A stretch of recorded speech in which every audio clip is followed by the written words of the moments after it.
L'une des choses que Dieu transforme beaucoup dans ton intimité que tu as avec lui, c'est l'image que tu as de lui. Généralement, l'image qu'on a de quelqu'un va influencer sur la manière dont on va agir avec la personne, dont on va se comporter avec la personne, et ça va énormément varier en fonction des circonstances. Donc tu vas remarquer que lorsque tu rencontres quelqu'un pour la première fois, tu peux déjà te faire une image de lui, même parfois sans le connaître.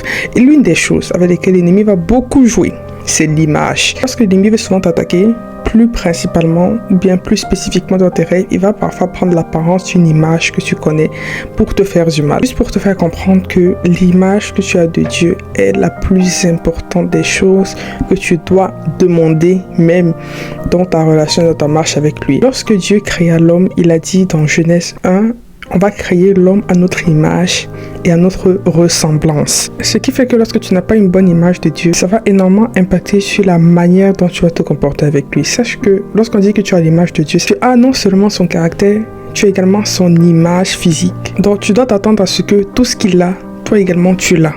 Également. Donc prends le temps de beaucoup méditer sur l'image que tu as de Dieu. Quelle est l'image que tu te donnes de Dieu? Et l'image que tu te donneras de Dieu, c'est l'image que toi-même tu auras. Parce que tel il est, tel tu es également.